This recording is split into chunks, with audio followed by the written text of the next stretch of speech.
नमस्कार विद्यार्थियों, आप सभी का आपके अपने YouTube चैनल आरपीएस विद नवीन सैनी में स्वागत है। आज हम पढ़ेंगे राजस्थान की नदियाँ।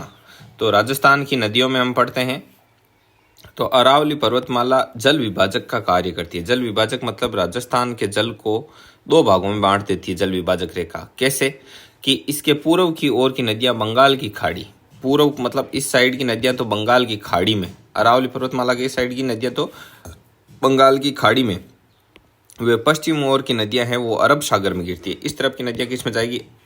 अरब सागर में।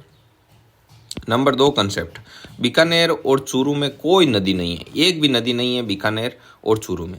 राजस्थान में भारत का 1.16% सतही जल पाया जाता है। ठीक है, मतलब पूरा टोटल राजस्थान है उसमें जितना भी सतही जल है वो भारत के पूरे जल का सिर्फ 1.16% है। यहाँ की नदियों को 3 भागों में बांटा गया है। ठीक है, एक तो अरब सागर में गिरने वाली नदियाँ, तो अरब सागर में गिरने वाली नदियाँ, बंगाल की खाड़ी में जाने वाली नदियाँ और अंत्य प्रवाह की नदियाँ। तो देखो, अरब सागर में गिरने वाली नदियाँ तो 16%, बंगाल की खाड़ी में गिरने वाली है 24% और 60% भाग है अंत्य प्रवाह वाली नदियों का। अंत्य प्रवाह मतलब जो आगे चल के कहीं रेत में, रेगिस्तान में, थार में, इधर उधर वो क्या हो जाती है, विलुप्त हो जाती है। तो अब देखो, अंत्य प्रवाह वाली नदियों में है घग्गर, कांतली, शाबी, रूपारेल, काकने, रूपनगढ़, मैंथा, खारी, ये सब आती है अंत्य प्रवाह की नदियों में। चंबल, बनास, काली सिंध, गंभीर, पार्वती, सीप, इन नदियों का जल जाता है बंगाल की खाड़ी में। और लूणी नदी, साबरमती, माई, पश्चिम बनास, इनका जल जाता है आपका अरब सागर में। तो अब इनका एक एक करके अध्ययन करेंगे। सबसे पहले है अंत्य प्रवाह की नदियाँ। तो अंत्य प्रवाह की नदियाँ किसे कहते हैं? वे नदियाँ जो कुछ दूरी तक प्रवाहित होकर रेत या भूमि में समाहित हो जाती है। समाहित का मतलब जैसे यहाँ ऐसे नदी जा रही है, चलते चलते चलते आगे एकदम से ऐसे जैसे रेगिस्तान वगैरह आया और उसके बाद यहाँ पर नदी हो गई जाकर विलुप्त। ठीक है, अब इसके आगे कोई नदी नहीं, तो इसे बोलते हैं अंत्य प्रवाह की नदियाँ। इनका उद्गम स्थल तो निश्चित होता है लेकिन समाप्ति स्थल निश्चित नहीं होता। समझ गए? जैसे अब के ऐसे होता है ना कि ये बना से, ये खमनौर की पहाड़ियाँ राजसमंद से निकलेगी और आगे जाकर यहाँ पर इसमें मिल जाएगी, इसमें मिल जाएगी, ऐसा इसमें कुछ नहीं होता। इनका सिर्फ उद्गम स्थल तो फिक्स होता है कि ये नदी निकलेगी कहाँ से, लेकिन ये वापस जाकर समाप्त कहाँ होगी ये निश्चित नहीं होता। ये बीच रास्ते में क्या हो जाती है, विलुप्त हो जाती है। समझ गए? इन्हें बोलते हैं अंत्य प्रवाह की नदियाँ। अब सबसे पहले देखो, अंत्य प्रवाह की नदियों में हम पढ़ेंगे घग्गर। ठीक है, तो घग्गर नदी है, इसकी जो लंबाई है वो 465 किलोमीटर है। इस नदी को मृत नदी भी कहते हैं, डेड रिवर भी कहा जाता है इसको, डेड रिवर। ठीक है, और इसको प्राचीन सरस्वती नदी भी कहते हैं, इसको दृश्यवती नदी भी कहते हैं। कौन सी नदी कहते हैं? दृश्यवती, दृश्यवती नदी भी इसको कहा जाता है। अब देखो, ये निकलती कहाँ से? ये निकलती है यहाँ से शिवालिक की पहाड़ियाँ, कालका, हिमाचल प्रदेश से। ठीक है, हिमाचल प्रदेश में कालका नामक जगह है, वहाँ पर शिवालिक की पहाड़ियों से ये नदी निकलती है और टिब्बी हनुमानगढ़ में यहाँ पर करती है राजस्थान में प्रवेश। राजस्थान में प्रवेश यहाँ से होता है। ठीक है, और कभी कभी जब बाढ़ आ जाती है, इस नदी में पानी बहुत ज़्यादा होता है तो पानी चला जाता है इधर हनुमानगढ़, गंगानगर होते हुए यहाँ पे पाकिस्तान के फोर्ट अब्बास तक, फोर्ट अब्बास पाकिस्तान तक इसका पानी चला जाता है। और ये कि घग्गर नदी का पानी कहाँ तक चला जाता है, तो ये RS प्री में पूछा था 2007 में। ठीक है, ये पाकिस्तान के फोर्ट अब्बास वाला। ठीक है, अब देखो, हनुमानगढ़ में जो इस नदी का जो तल है उसे नाली के नाम से जाना जाता है। इस नदी को नाली नाम से जाना जाता है हनुमानगढ़ में। पाकिस्तान में इसे हकरा के नाम से जानते हैं। क्या बोलते हैं इसको? हकरा बोला जाता है। ठीक है, और देखिए, कालीबंगा व रंगमहल स्थल हनुमानगढ़ में इसी नदी के किनारे स्थित हैं। तो ये ध्यान में रखना, एक तो कालीबंगा नामक जगह और एक रंगमहल, ये दोनों स्थान है ना वो हनुमानगढ़ में इसी नदी के किनारे स्थित है। कौन सी नदी के? जो प्राचीन सरस्वती आपके घग्गर नदी है, इसी नदी के।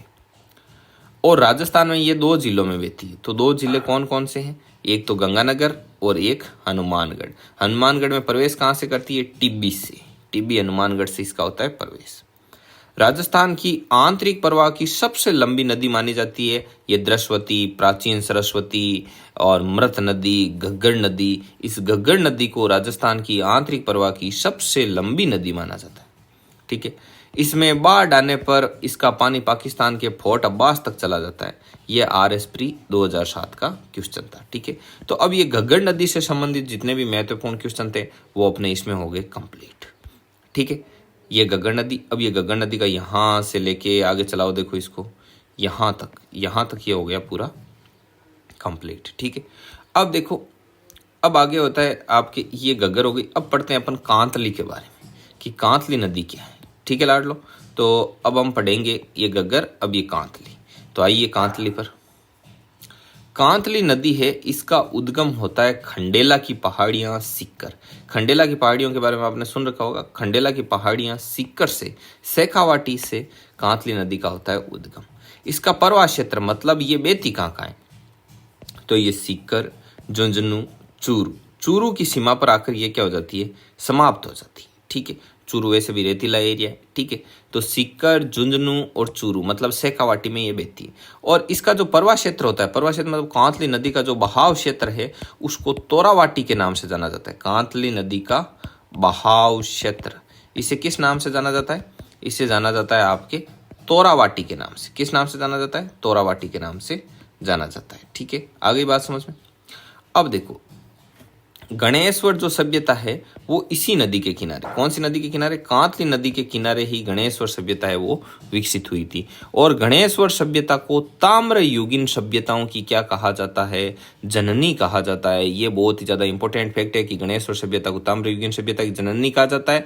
और ताम्रयुगीन सभ्यता जो ये ताम्रयुगीन सभ्यता की जननी गणेश्वर सभ्यता है, ये कांतली नदी के किनारे विकसित हुई थी। और कांतली नदी खंडेला की पहाड़ियां सीकर से आपके उद्गम होता है इसका। और ये सीकर, झुंझुनू, चूरू में बहती है, चूरू की सीमा पर समाप्त होती है। और इसका जो प्रवाह क्षेत्र है सीकर, चूरू, झुंझुनू में, उसे तोरावाटी के नाम से जाना जाता है। आगे बात समझ में। और ये कांतली नदी झुंझुनू को 2 भागों में डिवाइड करती है, बराबर 2 इक्वल भागों में क्या कर देती है, ये डिवाइड कर देती है झुंझुनू को, झुंझुनू के बीच में से गुजरती है। आगे बात समझ में। अब देखो ऐसे ही पढ़ोगे ना आप धीरे धीरे तो आपको एकदम कंठस्थ हो जाएंगे 2-4 बार में। अब आगे देखो, ये पूर्णतः राजस्थान में बहने वाली आंतरिक प्रवाह तंत्र की सबसे लंबी नदी है, लगभग 100 किलोमीटर लंबी। ठीक है, अब देखो घग्गर नदी है वो सबसे लंबी, घग्गर नदी 465 किलोमीटर है। ठीक है, 465 किलोमीटर, लेकिन ये पूर्णतः राजस्थान में नहीं बहती। क्यों, क्योंकि ये टिब्बी हनुमानगढ़ है, वहां से क्या करती है, राजस्थान में प्रवेश करती है। ठीक है, तो पहले का वो इधर हिमाचल प्रदेश तक आती है, तो ये इसकी लंबाई अलग है ना, तो पूर्णतः राजस्थान में नहीं है। जबकि ये जो कांतली नदी ये पूर्णतः राजस्थान में बहने वाली आंतरिक प्रवाह तंत्र की सबसे लंबी नदी है। तो ये फैक्ट अलग से, ठीक है, ये इसको क्या करता है, अलग करता है, डिफरेंट है ये। तो इसको आप मोस्टली ध्यान में रखना अलग से, ताकि आप क्या ना हो, कंफ्यूज ना हो, समझे आप। ठीक है, तो इस वीडियो में हम 2 नदियों का ही अध्ययन करेंगे, एक तो घग्गर नदी और एक कांतली नदी। मैं इसी प्रकार से छोटे छोटे वीडियो में आपको ये कंप्लीट कर दूंगा, ताकि आप इसे खाना खाते वक्त, चाय पीते वक्त वीडियो को कभी भी देख लो।